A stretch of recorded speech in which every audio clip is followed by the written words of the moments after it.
Boa noite, irmãos.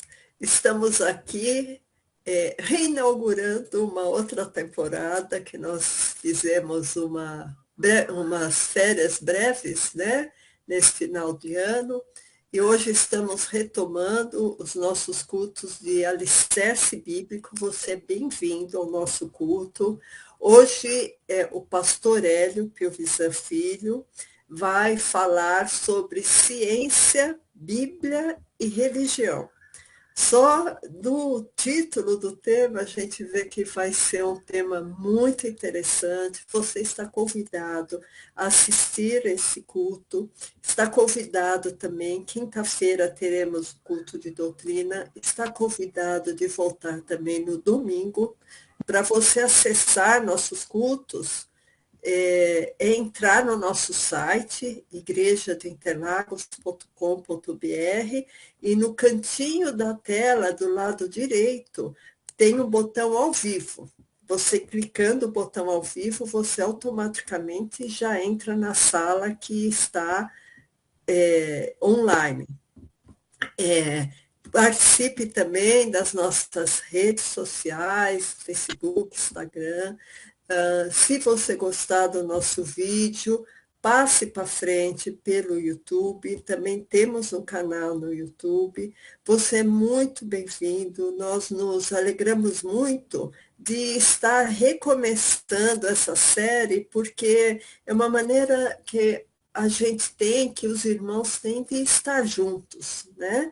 De estar juntos, em comunhão, aprendendo, participando dos cultos, e não só estar aqui nos domingos, né? Então, irmãos, vamos orar rapidamente para que a gente possa passar a palavra para o pastor Hélio. Amém? Senhor Deus, nós te somos gratos, Senhor, momento de comunhão, de aprendizado, Senhor. Clamamos por tua bênção, Senhor Deus. Clamamos, Senhor Deus, pelo esclarecimento da tua palavra em nossas vidas, Pai. Entregamos a vida do pastor Hélio em tuas mãos, Senhor, e que possamos ser edificados pela tua palavra. Eu oro, Pai, em nome de Jesus. Amém. Amém, pastor. Amém. Muito bom. Bom, o título dessa aula de hoje é Ciência, Bíblia e Religião. Mas antes, eu preciso falar um pouquinho sobre mim, porque qual é a autoridade que eu tenho para falar sobre esses assuntos? É só um minutinho, queridos, porque a minha internet está dando algum problema. Deixa eu só dar uma olhada aqui.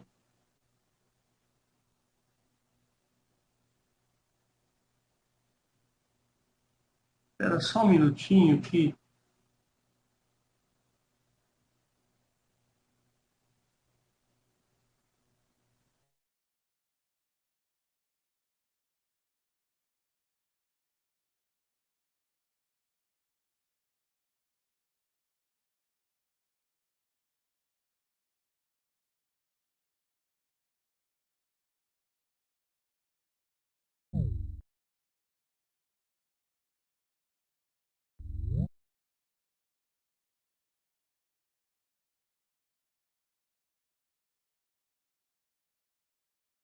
Agora...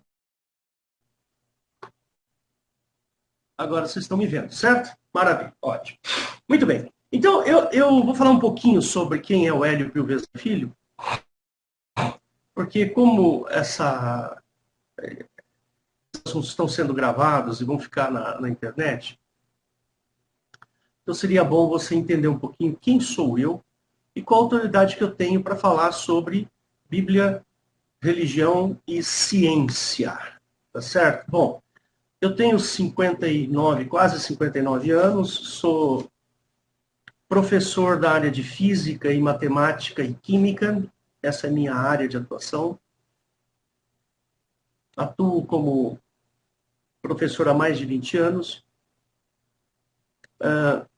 Então, eu fiz o curso de física, depois eu fiz o curso de mestrado em física nuclear, concluí o mestrado e parei de estudar. Nunca mais voltei, faz uns 10, 11 anos que eu não estudo mais. Mas, como eu estudei bastante para poder chegar no mestrado, não foi muito fácil. Naquela época, o mestrado durava 4 anos. Eu fiz em 4 anos e meio, tive uma pequena prorrogação. E também fiz o curso de física, que tem muita matemática, muita ciência, foi muito bom ter feito isso daí. E o pastorado, eu venho atuando no pastorado sem ser teólogo, né? Sou pastor de rebanho, não pastor de teologia. Porém, como eu gosto muito de estudar, eu acabo, né, estudando aqui. Eu tenho até alguns livrinhos aqui para vocês verem, né? Ó. Eu uso várias referências bíblicas. E os livrinhos gordos, sabe, irmão? Olha só o tamanho disso aqui, ó. É enorme, gigante. Mas eu leio, gosto de ler e... enfim, a gente acaba aí atuando mais como um pastor de rebanho, não de teologia, tá certo? E a minha internet ainda não está boa, não está boa. A transmissão parece que parou de vez. Estou ouvindo bem, viu, pastor Hélio? A imagem está aparecendo aí para você? Para mim está. Mas aqui na gravação não. Sabe? Aqui na gravação, a imagem ficou interrompida. Agora saiu a imagem. Pois é, querido. Tem um problema aqui, viu? Tenho algum problema sim. Vamos ver de novo.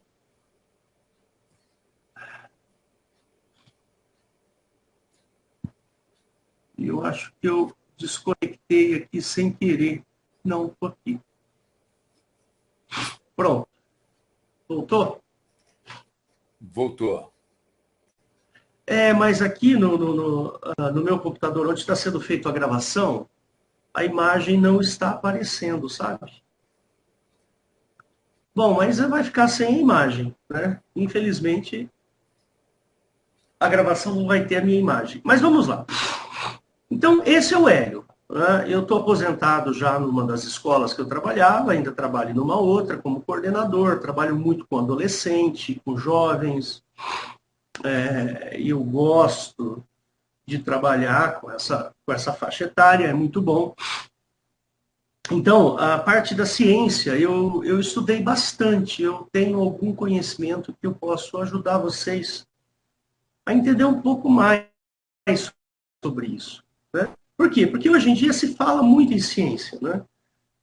Por causa do Covid-19. O Covid-19, essa pandemia, ela está aí, né, assolando a humanidade. É muito triste, né, os relatos que a gente ouve, e depois a gente vê também uma politização muito grande. Então, você tem lá pessoas falando que a vacina é isso, a vacina é aquilo, porque nós temos que ser a favor da ciência, porque não sei o quê e tal. E as pessoas pouco sabem o que é ciência. Pouco se sabe o que é ciência. E fala-se em ciência como se fosse uma entidade, um ser. Né? Por isso que eu resolvi trazer esse assunto para vocês. Que a gente vai começar uma série agora, né? Essa é a primeira dessa série Ciência, Bíblia e Religião. E eu queria falar um pouquinho de ciências para você. Quando você vai lá no colégio, quando você está lá no colégio estudando, né, você vai fazer, por exemplo, no primeiro ano do ensino médio, você tem lá 3 matérias importantes que são de um grupo chamado ciências, que é física, química e biologia. Mas as outras também são, né, da área de ciência. A gente chama de ciências naturais, né? Então, quem são as ciências naturais? Química, física, biologia, matemática. Essas são as ciências naturais que a gente chama. Não é? Mas o que é ciência? É engraçado, né? A gente tem que explicar o que é ciência. Por exemplo, quando eu fiz o mestrado, o meu mestrado estava... o tema do meu mestrado era uma medida de radiação de baixa intensidade e uma simulação que nós fizemos na área computacional. Então, modelos matemáticos para se falar a respeito de um determinado tipo de radiação. Então, foi isso. Eu estudei bastante, muita equação, muita fórmula, muita cálculo diferencial integral, estatística, enfim. A minha tese de mestrado tem quase 150 páginas, se não me falha a memória. Né? É uma tese grande, uma tese bem grande. Né? Mas o que é ciência? Quando alguém chega para você e fala assim, a ciência diz tal coisa. Muito bem. Então, vou tentar dar um panorama para vocês a respeito disso. Para que você fique sabendo do que é ciência e como funciona a ciência. Tá bom?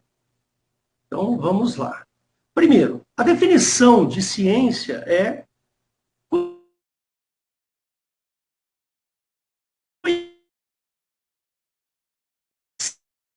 sistematizados, adquiridos via observação, identificação, pesquisa, explicação de determinadas categorias de fenômenos e fatos, e formulados de maneira metódica e racionalmente.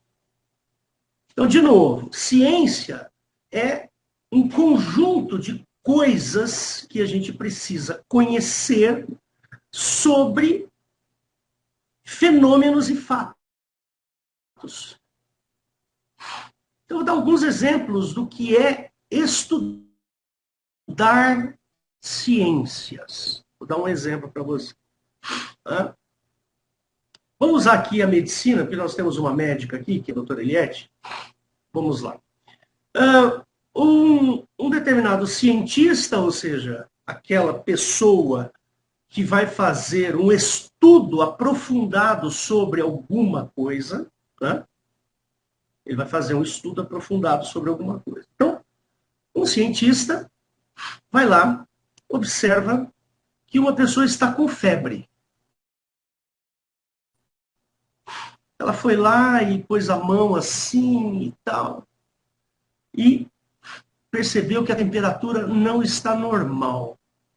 E ela precisa baixar aquela temperatura. Bom, se a pessoa está com uma temperatura um pouco alta, então o jeito de abaixar a temperatura da pessoa é resfriando a pessoa. Não é lógico isso?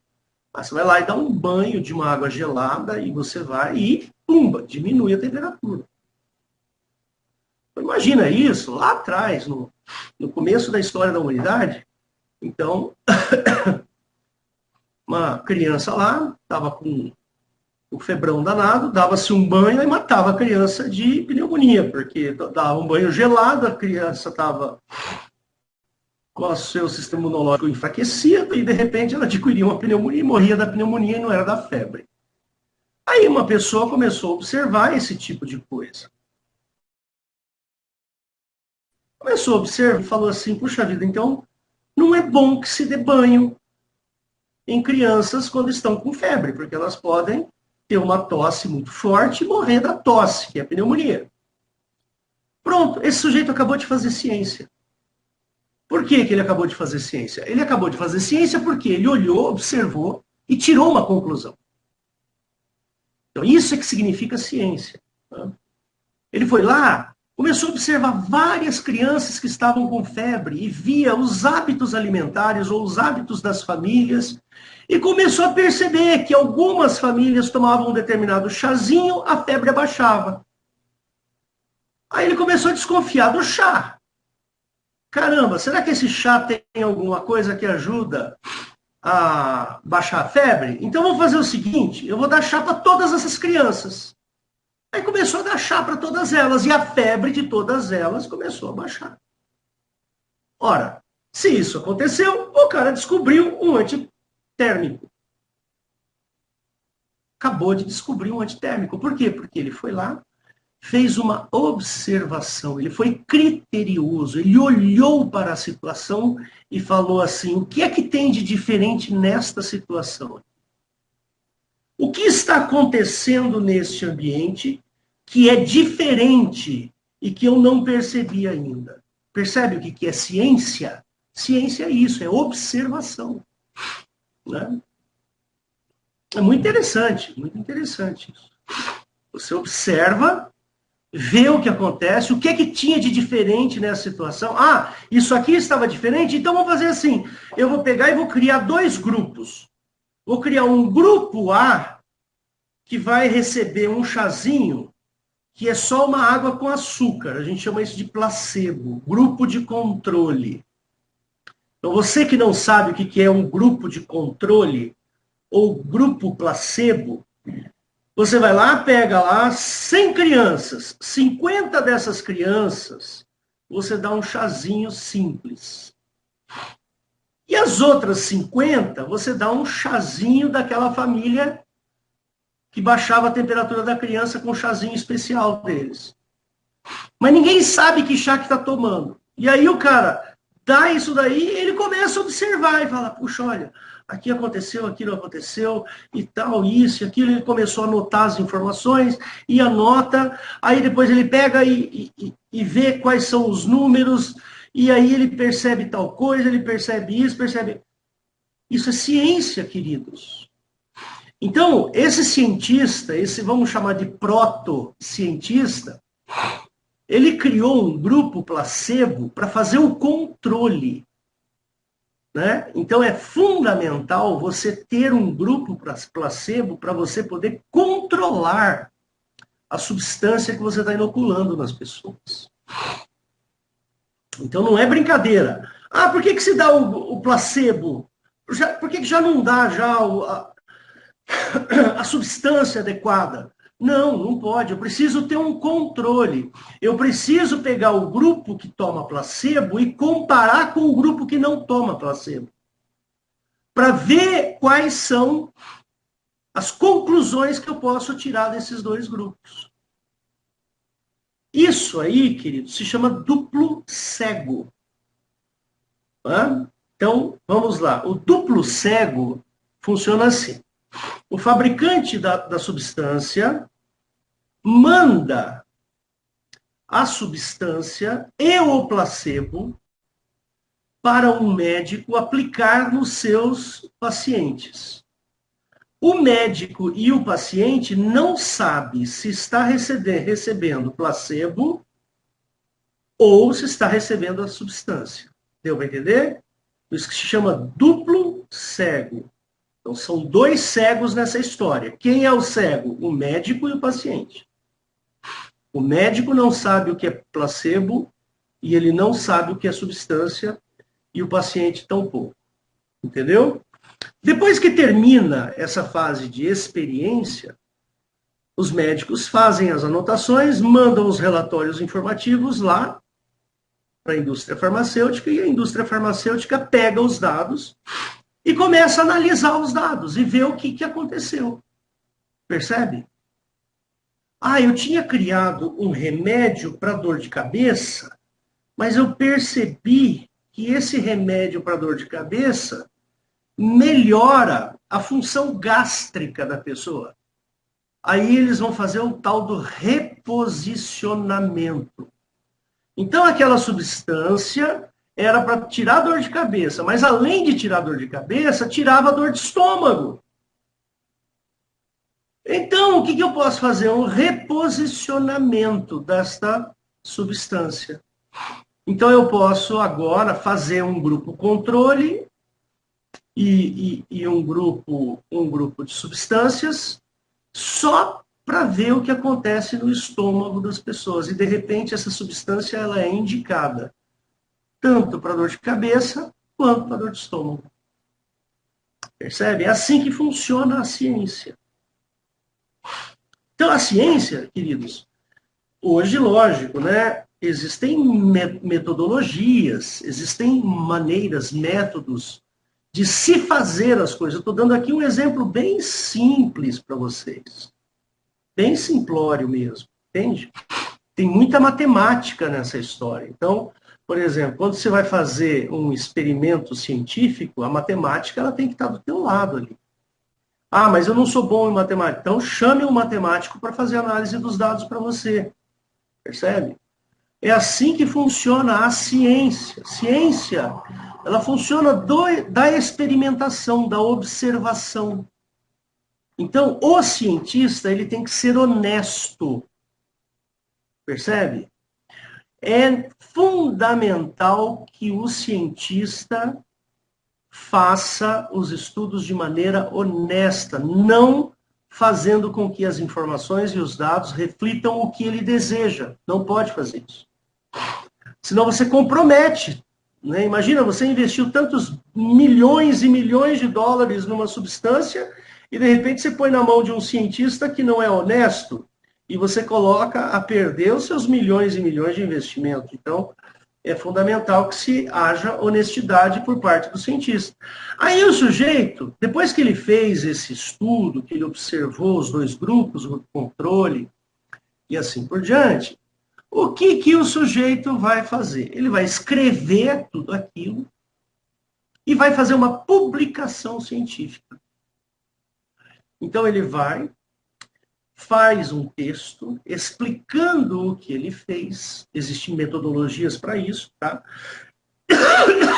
Não se faz um texto de qualquer jeito, tá? Existe método para isso. Aí o cara pega e manda para uma revista de publicação.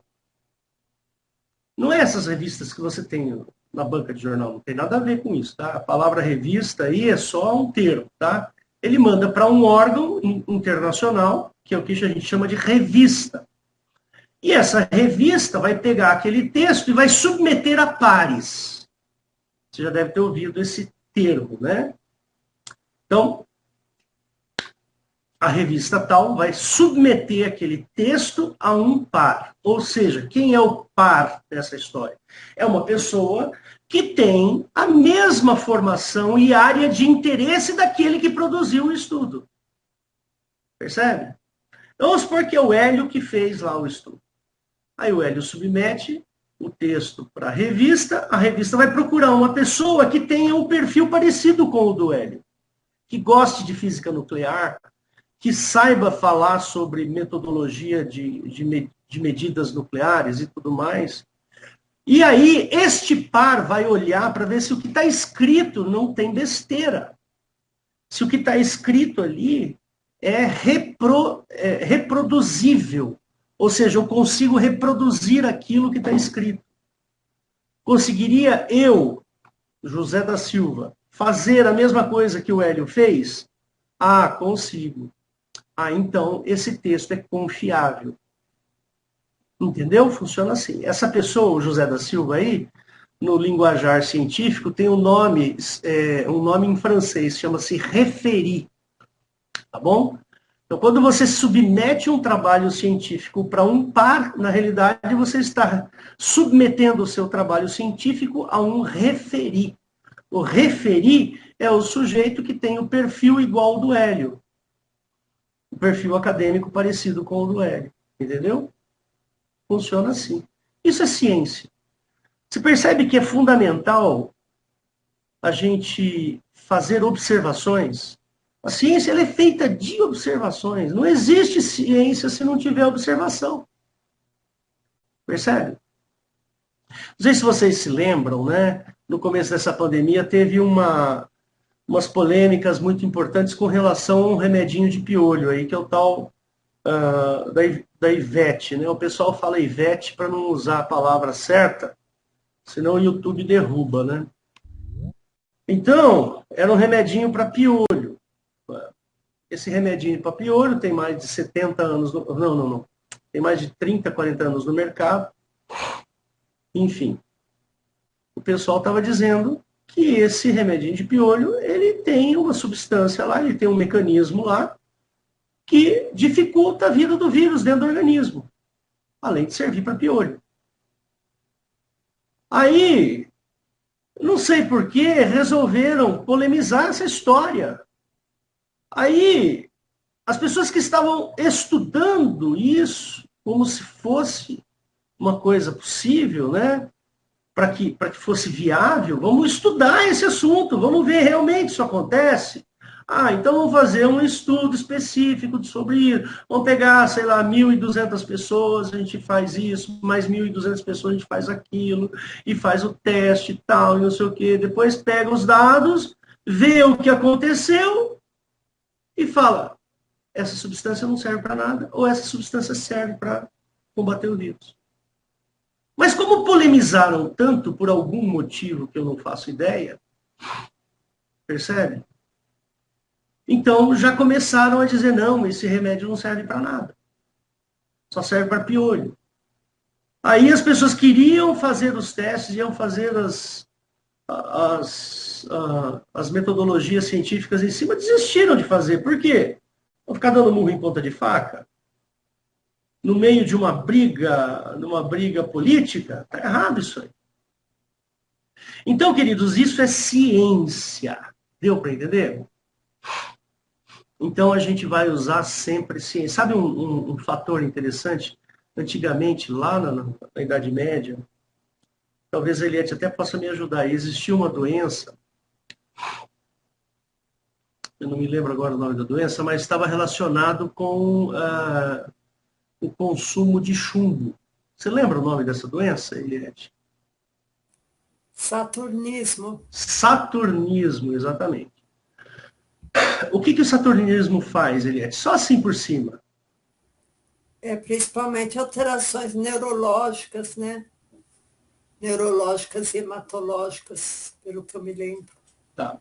Então, esse saturnismo, ele começou a aparecer. Por quê? Porque antigamente se fazia as taças de vinho de chumbo. Por quê? Porque o chumbo é um metal fácil de manusear, né? E aí, quando se colocava o vinho numa taça de chumbo, essa taça dava um paladar melhor para o vinho. Deixava um pouco mais adocicado, mas um adocicado gostoso. E a turma lá, ó, crau, né? E aí começava a aparecer essas alterações neurológicas e tal, começou a dar o tal do saturnismo. Até que alguém resolveu estudar o saturnismo. Por que as pessoas têm essa doença? O que elas estão fazendo diferente? O que esse nobre que está aqui faz de diferente desse plebeu que está aqui? Vamos analisar a vida dessas duas pessoas. Aí ele começou a analisar determinadas coisas, aí um dia ele chega à conclusão de que o plebeu não bebia vinho em taças de chumbo, e o nobre bebia vinho em taça de chumbo, e a quantidade de pessoas que tinha saturnismo entre os plebeus era 0, e a quantidade de pessoas que tinham saturnismo dentro dos nobres era gigante. Então, parou-se de tomar vinho em taças de chumbo. Percebe? Por uma questão de observação. Vocês estão entendendo como é importante a ciência? E eu falei tudo isso pelo seguinte. A ciência, muita gente fala assim, né? A ciência não prova a existência de Deus. Não prova. Por que a ciência? Porque não é o objetivo da ciência provar a existência de Deus. Você está entendendo? Então, não existe essa conversa de que a ciência não prova a existência de Deus. Por quê? Porque o objetivo da ciência não é provar a existência de Deus. O objetivo da ciência é estudar os fenômenos. Por que o raio cai? Né? Então, vamos pegar um físico e vamos estudar quais são as situações, o que acontece lá dentro da nuvem, o que acontece aqui no planeta, o que acontece no meio do caminho e tal. E aí vai o cientista pensar e analisar e observar e fazer medidas e olhar aquilo, olhar isso e assim por diante, percebe? Isso é ciência, queridos. A ciência funciona desse jeito, por observação. Se não existir a observação, esquece. Não tem ciência. Entendeu? É muito interessante, quer ver? Tem um cientista, no século III a.C., vou falar um pouquinho da minha área, né, que é muito legal. Teve um sujeito, no século III a.C., um sujeito chamava Eratóstenes. Ele era grego, né? Lá na Grécia. E esse Eratóstenes, ele era bibliotecário da Biblioteca de Alexandria, que fica ali em cima, no delta do Nilo, né? Alexandria fica ali. Acho que hoje se chama, chegou a se chamar Constantinopla, alguma coisa assim. Bom, não sou bom de história, não. Aí, um dia, vou contar grosseiramente, tá? Depois vocês procurem na internet aí, a historinha é bem mais legal do que eu vou falar agora, mas só vou falar assim para vocês entenderem como é que é a mente de um cientista. Um dia esse sujeito foi pegar água no poço, lá na cidade de Alexandria.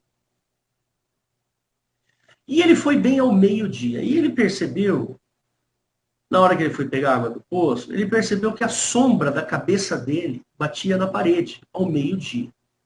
Aí ele guardou aquela informação. Puxa, onde ele fez uma viagem para uma cidade chamada Siracusa, mais ou menos uns 700 quilômetros ao sul. Quando chegou lá em Siracusa, ele pegou e foi pegar água no poço. E quando ele pôs a cabeça assim, ele percebeu que a sombra da cabeça dele batia no fundo do poço. Aí ele pegou e começou a falar, poxa vida, mas lá acontecia tal coisa, aqui acontece tal coisa, aqui. Aí ele começou a fazer mais medidas, certo? Ele mediu mais vezes, ele olhou, observou o dia do ano, observou o vento, as nuvens, tal, fez um monte de leituras do ambiente. E aí, como ele era um matemático brilhante, lá no século III, Eratóstenes conseguiu calcular o diâmetro da Terra somente com essas duas informações. Percebe? Fala, mas como? Caramba, sim, ele usou a matemática, usou algumas premissas científicas que eram importantes, e isso 300 anos antes de Cristo, nós estamos falando de 2.300 anos atrás, o sujeito conseguiu medir o diâmetro da Terra, que dá aproximadamente 13.000 quilômetros o diâmetro. Né? E ele errou por pouco, hein? Poxa, mas ele não saiu medindo. Não, ele não precisa medir. Só pela sombra. Ele observou quantos graus essa sombra estava inclinada em relação, né, ao um lugar e ao outro. Ele percebeu que essas duas sombras, uma estava inclinada e a outra não. Falou assim, poxa, se a sombra está inclinada, então a luz faz curva.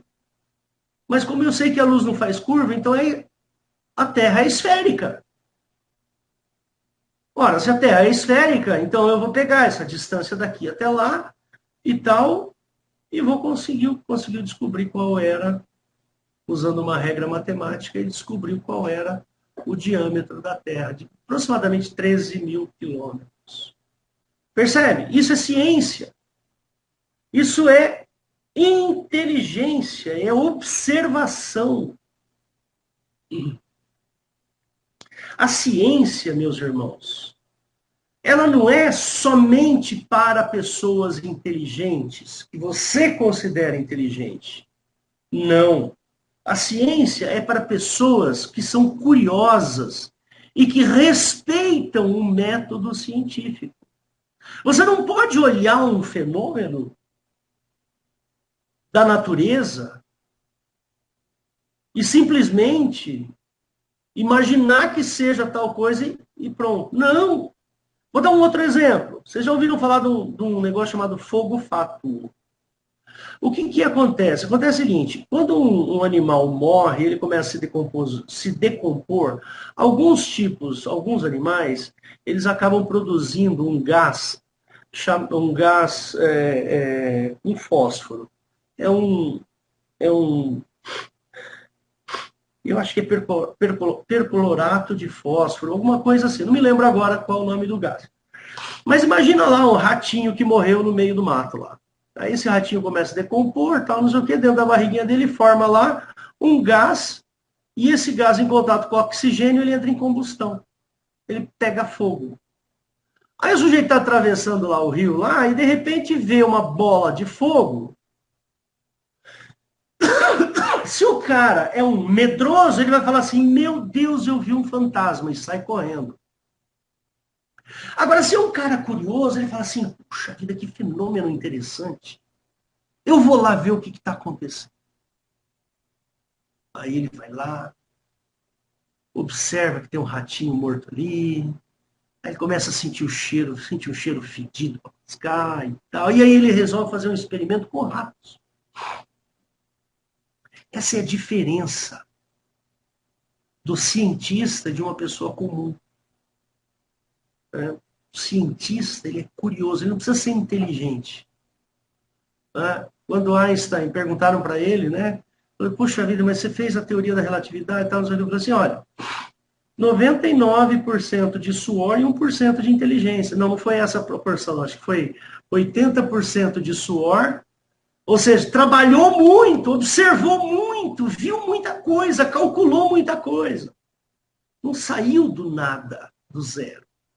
Percebe? Isso é ciência.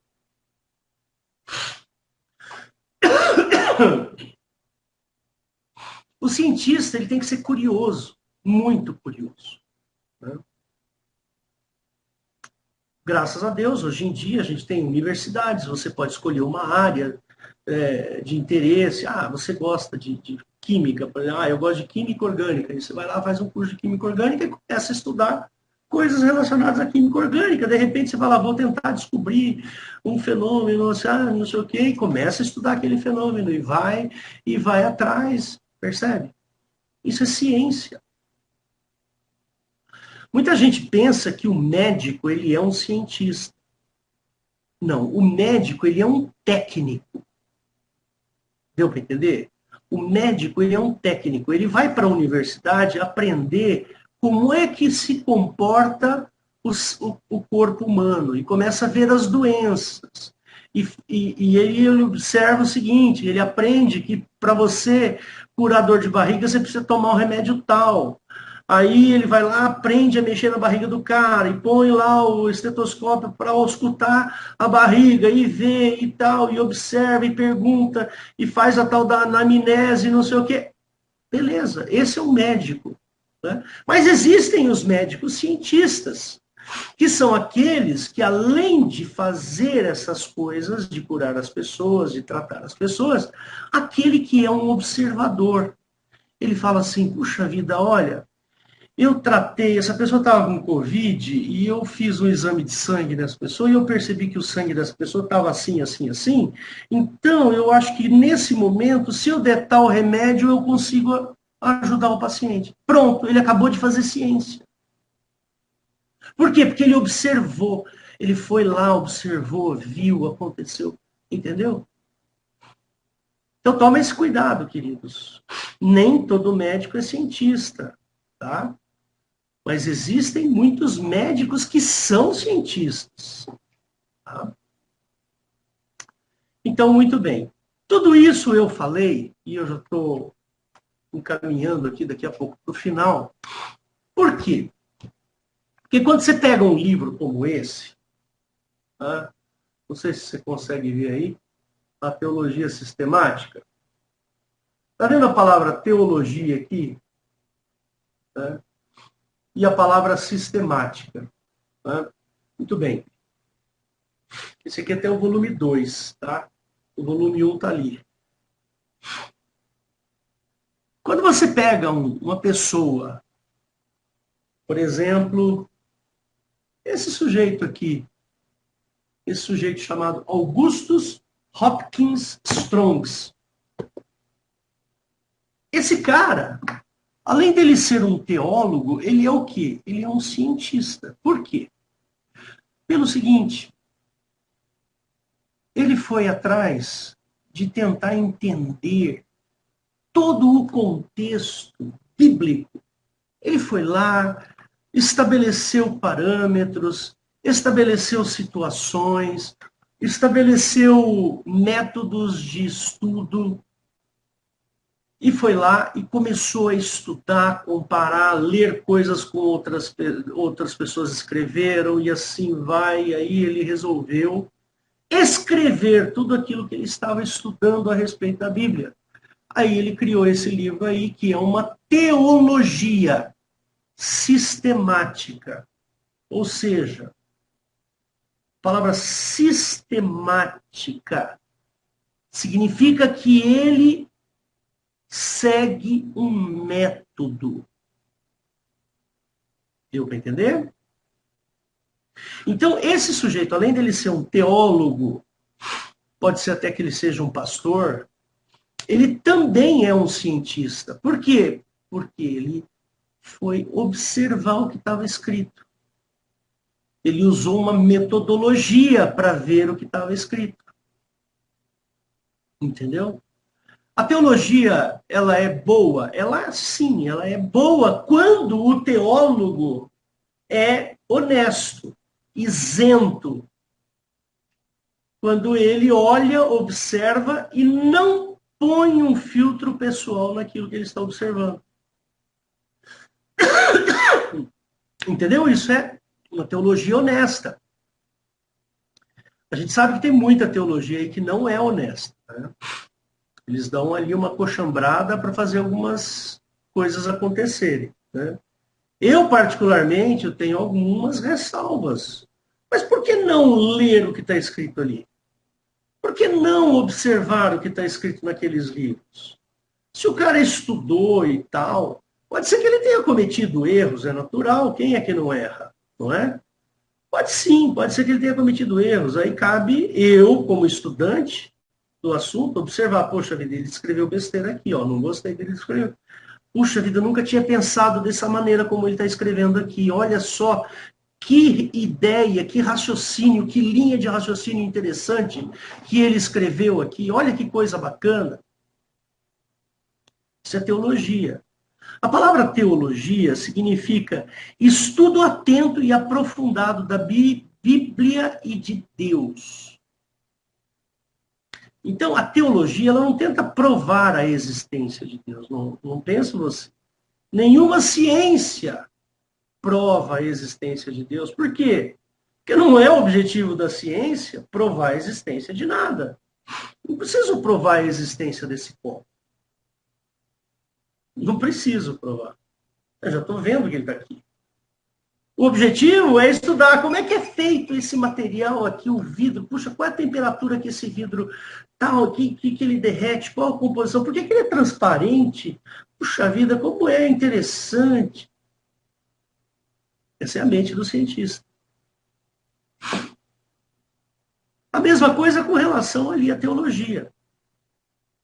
A teologia ela é sistemática. Eu tenho que olhar para a Bíblia, eu tenho que pegar a minha Bíblia aqui e estudar ela de maneira sistemática. Poxa vida, vamos pegar um texto aqui. Aqui nesse texto, Jesus retira-se para Nazaré. Ah, peraí, onde fica Nazaré? Como era Nazaré? Quem eram as pessoas que habitavam Nazaré? Qual é a temperatura? Quando é que chove? Chove muito, chove pouco? Tem urso polar em Nazaré? Tem abelha lá? E assim vai. Essa é a mente do cientista. Ele vai entender que, mas por que Jesus foi para Nazaré? Por que ele escolheu Nazaré? Isso é teologia, deu para entender?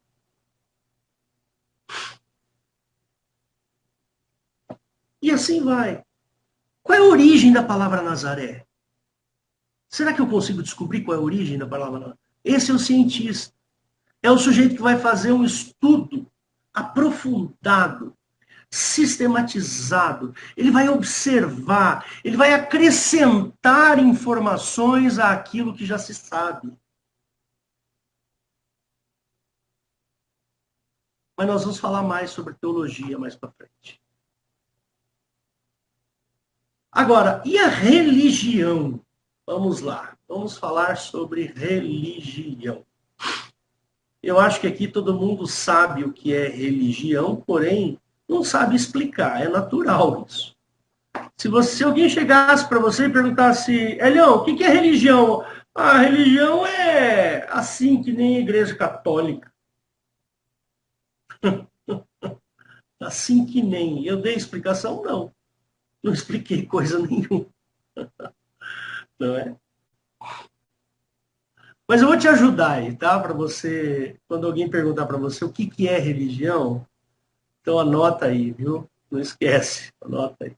Religião é um conjunto de regras e liturgias que são feitas para sustentar a fé em um Deus.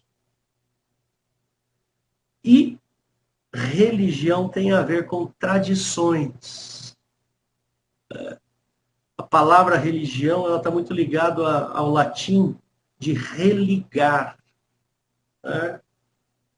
Então, o que é religião? É um conjunto de regras e liturgias para sustentar a fé em um determinado Deus.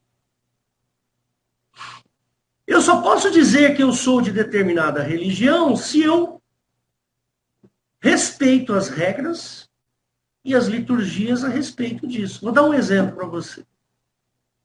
E aí eu já falei isso várias vezes aqui, é muito importante que você saiba disso. Eu quero que você saiba desse detalhe. Como é que você sabe quando você olha para uma pessoa e fala assim, puxa vida, aquele sujeito ele é muçulmano? Ah, ele é muçulmano. Por que você acha que ele é muçulmano? Ah, ele está vestido de branco, com aquela indumentária, ele tem um pano na cabeça, ele fala com sotaque árabe e de vez em quando ele agacha no chão, põe um tapetinho e começa a fazer a oração dele.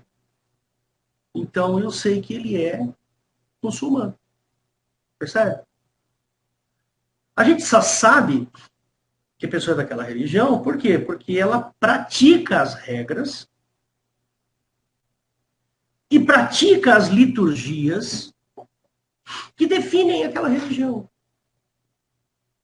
Por isso que eu costumo dizer para você, se você é cristão, você não pode fazer as coisas que o muçulmano faz. Porque você deixaria de ser cristão e passaria a ser muçulmano. Não é óbvio isso? É muito óbvio, não é? Mas é verdade, é bem isso. E eu estou falando isso justamente por causa de uma confusão gigantesca que se faz por aí. Que o sujeito se declara cristão e tem práticas espíritas. Ora, se o sujeito ele é cristão, ele tem que respeitar as regras e as liturgias do cristianismo. Se ele respeita as regras e as liturgias do espiritismo, ele não pode se dizer cristão. Percebe? Ele pode se dizer até que ele é de uma vertente cristã. Mas o cristão é aquele que segue as regras e as liturgias definidas por Cristo. Entendeu? Se não for assim, você está criando uma nova religião. Ah, eu vou pegar um pouquinho do muçulmano, um pouquinho do budismo, um pouquinho do cristianismo e um pouquinho do espiritismo, junta tudo, pronto. Eu criei aqui a igreja messiânica. Percebe? Aí eu vou dar umas regras novas, uma liturgia nova, e as pessoas vão seguir aquilo lá. Entendeu o que é religião? Se você perguntasse assim, Hélio, você é religioso? Eu diria assim, eu sou religioso. Por quê? Porque eu respeito as regras cristãs e as liturgias do cristianismo. O meu pensamento reflete aquilo que Jesus pregava. Por isso, por exemplo, né, eu quero dar um exemplo aqui para vocês, que um cristão ele não pode ser, em hipótese alguma, a favor do aborto. Percebe? Se o cristão ele é a favor do aborto, ele deixou de ser cristão para ser outra coisa, menos o cristão. Entendeu? Dentro do cristianismo, não tem aborto. Percebe? Dentro do cristianismo, você tem que adorar a Cristo, amar a Cristo, buscar a Cristo. Se você está numa religião que se diz cristã, que não busca Cristo, não ama Cristo, então não é cristianismo. Vocês estão entendendo onde eu quero chegar? Querido, para você ser um cristão, você tem que observar aquilo que foi dado por Jesus. Lembra do que está escrito lá em João, capítulo 14, 15, lá, ele fala assim, aquele que tem os meus mandamentos e os guarda, esse é o que me ama. Então eu tenho que olhar os mandamentos e guardar os mandamentos de Cristo para eu ser verdadeiramente um cristão. Entendeu? Então toma cuidado com isso. Toma cuidado, tá? Toma cuidado com o que você vê por aí, o que você assiste por aí. Tá? Por quê? Porque existe muita gente na televisão, nos meios de comunicação, que vão lá e começam a dar sugestões, começam a falar de maneira macia.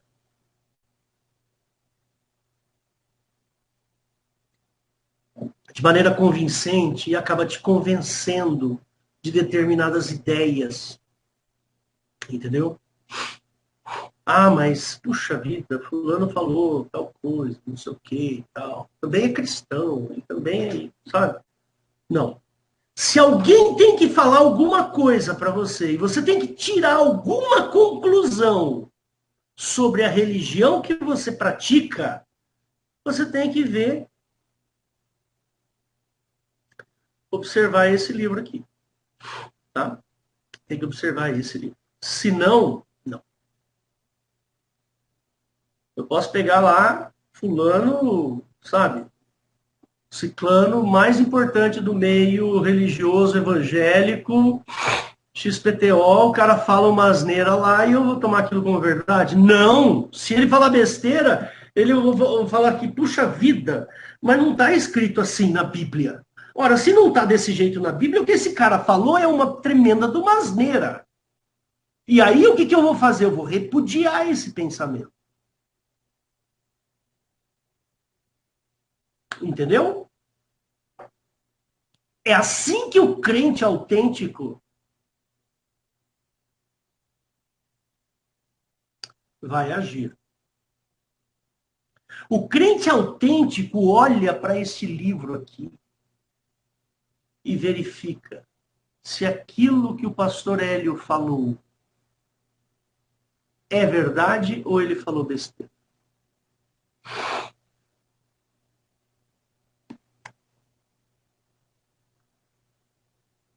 A teologia tradicional, né, aquela que não é muito honesta, ela costuma pegar e fazer dar umas distorçõezinhas assim, sabe? Para juntar, para dar algumas explicações.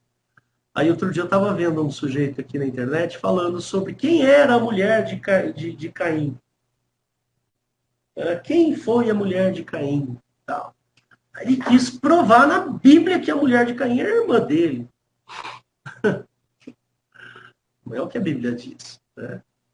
Mas ele lutou ali com unhas e dentes para tentar provar que quem era irmã de Caim era irmã dele. Né? Ele podia estar um pouco mais preocupado não em responder essa pergunta, mas levar o evangelho para as pessoas que não têm o evangelho. Né? Seria mais interessante.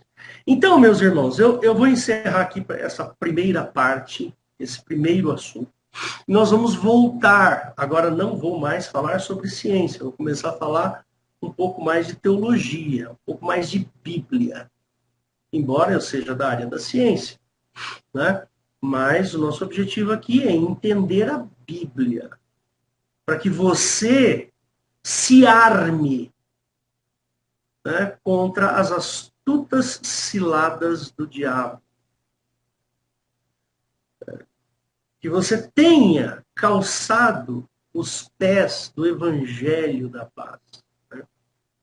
E que você tenha na mão a espada do conhecimento. Ok? Então é isso. Eu encerro por aqui a nossa preleção. E na próxima terça-feira nós vamos continuar esse assunto. Tá? E você está convidado a participar conosco. Se tiver dúvida, você pode fazer as perguntas. Fica à vontade. Eu vou terminar aqui a gravação e depois vou abrir para responder perguntas aí, se alguém quiser fazer. Tá bom? Só um segundo.